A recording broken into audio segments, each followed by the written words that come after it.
O PIB da agropecuária em 2023 deve registrar uma grande retomada em relação a 2022 e fechar com um crescimento de 10,9%, segundo estimativas do IPEA. Com essa alta, o agro tem uma parcela fundamental na matriz de crescimento do Brasil. Para entender esse papel do setor, Exame convidou grandes nomes de 5 setores do agronegócio brasileiro. Gustavo Vasques, CEO da ICL, Eduardo Cruzeta, presidente da Associação Pantaneira de Pecuária Orgânica e Sustentável, Felipe Marques, CFO da Boa Safra, Sérgio Schuller, vice-presidente de negócios de ruminantes da DSM e Carlos Costa, head global da Headpoint Global Markets.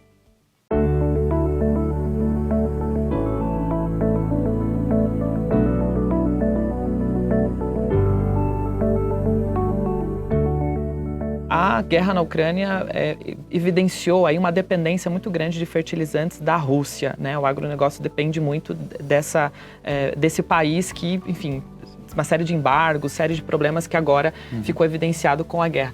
Qual que é a oportunidade que o Brasil tem de sair, enfim, de toda essa crise mais fortalecido e qual que é a oportunidade de negócio para a gente, nesse setor dos fertilizantes, sair na contramão aí dessa dependência de um único país ou de poucos países para tentar crescer nessa área? Olha, Gilson, acho que nós podemos ver a coisa sob dois aspectos. Primeiro, o conflito precedido da pandemia deflagrou algo que no Brasil é muito comum, que é um nível de adaptabilidade em relação às cadeias produtivas, né? Então, assim, vou pegar o caso da nossa companhia, eu acho que ele também está refletido em outras áreas. Nós procuramos novos fornecedores em outras regiões, novas localidades, tivemos que homologar novas matérias-primas, mas ao mesmo tempo houve uma oportunidade de lançar novos produtos para o produtor de maneira tal que a gente pudesse fazer mais com menos, né? Então hoje dentro do portfólio nós temos muitos produtores que até então adotavam commodities, passaram a adotar especialidades dentro de nutrição vegetal, fisiologia, bioestimulantes. Então o conflito, que no primeiro momento põe um desafio todo nas cadeias produtivas globalmente, acaba se convertendo em oportunidades não só do ponto de vista de supply chain, dessas cadeias de produção e de transporte e logística, mas também lá na ponta oportunidades de introdução de novas tecnologias, né, em substituição àquelas que até então vinham no nosso caso, por exemplo, em nutrição vegetal, a gente viu um incremento muito grande na adoção de produtos de especialidade, fertilizantes de especialidade, e menos, vamos dizer assim, ainda que tenha havido uma certa estabilidade com possivelmente uma leve redução no uso esse ano dos macronutrientes, dos NPKs, a gente vê, ao contrário, na área de especialidades, um incremento muito maior dentro de uma taxa de crescimento que já existia. Então, acho que um aspecto é esse, tá? Por um lado. Tem um outro, que é que o mundo inteiro, isso também é verdade para o Brasil, as empresas, os atores dentro de todo o sistema produtivo da cadeia de alimentos, também, de certa maneira, está mais preparado para o ano que vem absorver esses solavancos, esses choques, né? A gente teve um aprendizado muito grande que veio da pandemia seguido pelo conflito na Ucrânia, em que as pessoas aprenderam mais a lidar com essas surpresas, vamos dizer, se dá para a gente chamar assim, a despeito da tragédia humana que o conflito evidentemente. Eduardo, a gente falou muito, né, de sustentabilidade, a gente está no momento da COP, inclusive, começou aí no domingo. Dá para, no agro, ser sustentável? Qual que é a experiência de vocês? Conta como que é essa experiência de vocês e qual que é a oportunidade de ter uma questão de sustentabilidade, de pensando no meio ambiente, pensando em toda a cadeia produtiva com a produção de carne? Gilson, perfeitamente. O agro, ele carrega consigo todas essas possibilidades de ser uma atividade extremamente sustentável e o agro brasileiro principalmente, né? A gente reúne características aqui, recursos naturais muito grandes que proporcionam isso, né? Solo, espaço, clima favorável, então a gente tem essas características. Especificamente na minha área, no meu setor, onde eu produzo especificamente, que é dentro do Pantanal, nós trabalhamos muito com a questão da sustentabilidade. O Pantanal ele tem mais de 200 anos de pecuária sendo praticada dentro do bioma e é um dos biomas mais conservados do planeta. É claro que o Pantanal ele tem inúmeras restrições de logística, de legislação, que não permite com que você altere sobremaneira esse bioma, nem mesmo que faça uso de insumos que ajudem a aumentar a produtividade. Então a gente vai utilizando os recursos que a gente tem. Então aprendemos a fazer essa pecuária, né, de forma contínua, de forma sustentável, com manejo, trazendo técnicas aí de gestão para dentro da fazenda. E isso se aplica, obviamente, em qualquer local, mas dentro da pecuária a gente corrobora aí que a gente tem como desenvolver uma pecuária em nível de Brasil, das mais produtivas, aumentando muito hoje com a integração com a agricultura, com a floresta também, em alguns casos que funciona muito bem. Assim, as possibilidades são realmente imensas de termos altíssima produtividade por hectare sendo sustentável. Felipe, o Brasil, a nossa base de crescimento que o próximo governo projeta é no consumo, mas o agro, ele tem uma parcela muito importante, até durante a pandemia mesmo, foi o que sustentou o crescimento econômico do Brasil. Na sua visão, quais são as oportunidades e como o agro pode ser um agente de crescimento do Brasil para o próximo ano? Qual que é a parcela do agro, quais são as oportunidades e se ainda tem espaço para mais crescimento? Sim, sem dúvida tem.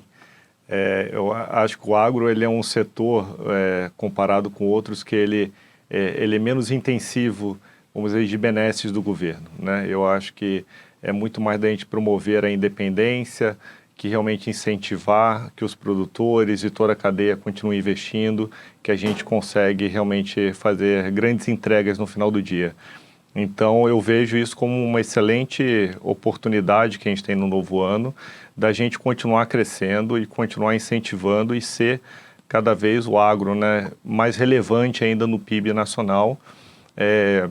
O que é importante, talvez, de termos de ajuda é muito de linhas de longo prazo para a gente continuar investindo no setor. Então, eu acho que todos os governos do mundo o fazem, né? Dar incentivos de investimento para o setor. Eu acho que isso ajudaria cada vez mais o setor a manter altas taxas de crescimento e que são vantagens competitivas. Então, acho que o grande fator coringa, vamos dizer assim, do agro é que a gente realmente não precisa ter algum tipo de subsídio, vamos dizer assim, no final do dia, como outras indústrias no mundo o têm, para que a gente consiga ser bem sucedido. Então, do ponto de vista de alocação de capital, né? Vamos pensar que o governo é um grande gestor e que ele tem que alocar as fichas dele para conseguir multiplicar mais rápido. Então, eu acredito que o agro é um setor que deveria ser um dos primeiros a ser olhado para o governo para que a gente consiga manter essas altas taxas de crescimento e ajudar a economia do país e a gente realmente ser um país cada vez mais desenvolvido. Perfeito. Se eu puder emendar um Gustavo, comentário, quer complementar, eu achei muito oportuno o teu comentário, Felipe. Acho que tem uma questão dentro do agro que que o público externo, a gente dentro do agro a gente fala muito, mas no público externo em geral a gente divulga pouco, vamos dizer assim, que é a qualidade dos empregos que o negócio vem gerando, né? Hoje nós somos um pouco mais de 25% do PIB nacional, aproximadamente 20% dos empregos como setor, mas a qualidade dos empregos está mudando também. Então, assim, o agrodigital chegou para ficar. Nós temos polos de desenvolvimento hoje de tecnologia digital em vários lugares aqui no Brasil, notadamente ali em Piracicaba, tem um polo de startups muito pujante, não é o único, mas é muito pujante. Então, o agro ele representa não só, vamos dizer assim, tem uma certa alavancagem social, porque gera empregos, mas também o caráter de mudança e de modernização e de atualização, qualificação desse trabalho é algo que o governo qualquer governo, deveria olhar com bastante carinho, procurar ferramentas também para intensivar no nível de tecnologia, mais além daquilo que a gente, normalmente o público urbano convenciona imaginar do agro com a porteira para dentro apenas. Até queria trazer um outro assunto, até que o Felipe também comentou na palavra dele, que foi a questão de inflação e de preços, né? Eu queria colocar aí o Sérgio na conversa, porque a questão da alimentação animal, ela corresponde a praticamente 70%, enfim, boa parte aí do custo de produção de carne no Brasil. E a questão da inflação e do preço no final, por exemplo, da carne, que a gente teve muito problema, aí, principalmente durante a pandemia. Como equalizar essa conta, na sua opinião? Tem como o setor melhorar a eficiência, por exemplo, e reduzir custo e ajudar o produtor a entregar um produto mais em conta e ajudar a reduzir a inflação? Como que, antes, né, de chegar na prateleira, como que o produtor consegue equalizar essa conta para deixar um produto com valor melhor no final? Gilson, eu acho que a chave do sucesso está na inovação e na tecnologia, né? Hoje em dia, a produção da pecuária nacional ainda é pouco tecnificada, né? A gente tem do mais simples, onde não é feito nada, até o mais inovador, tudo dentro no mesmo Brasil. Mas eu acredito que, na média, né, a gente consegue aumentar muito ainda a nossa produtividade e eficiência através de um bom manejo. Isso começa com uma boa alimentação, suplementação, por exemplo, está aí em índices de metade do rebanho nacional somente, né? Então a gente tem um potencial enorme ainda de corrigir a base em muitos dos casos, né? E também a intensificação, né, da produção, os próprios confinamentos e tudo mais ainda são uma escala bastante pequena. A gente fala de 6 milhões de cabeças de 200 milhões de animais, né? Então é uma base ainda que pode ser muito explorada aí no futuro, e a tecnologia aí vem para ajudar nessa transição. Então a eficiência pode crescer muito, não só em termos de produtividade, mas também de sustentabilidade. Se a gente mantém os recursos dentro de um ciclo, né, a gente consegue aproveitar isso melhor. E no Brasil a gente tem essa integração da lavoura pecuária crescendo bastante, né, ou até com florestas. Então, quanto mais a agricultura e a pecuária se alternarem, mais a gente consegue fazer o melhor uso, né, do solo nesse sentido. Então, tem muito a ser ganhado ainda em termos de eficiência e produtividade na nossa agricultura e na nossa pecuária.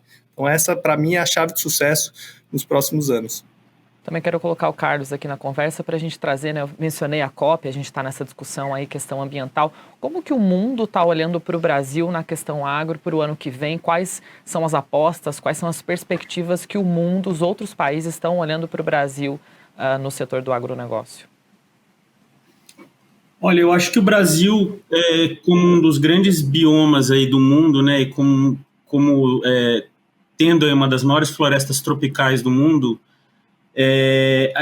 o grande, vamos dizer assim, o grande destaque, né? Um dos grandes destaques na questão da geração de créditos de carbono e numa questão de uma agricultura sustentável e responsável. Eu acho que o Brasil já vem fazendo isso. Eu acho que a nossa agricultura, o que vem sendo desenvolvido no Brasil na última década, principalmente com relação a manejo sustentável, a selos de certificação ambientais sustentáveis, tudo isso o Brasil já vem fazendo. O que eu acho é que a gente precisa espalhar mais a boa notícia, né? Fazer com que o mundo realmente entenda e saiba o que está acontecendo aqui dentro, né?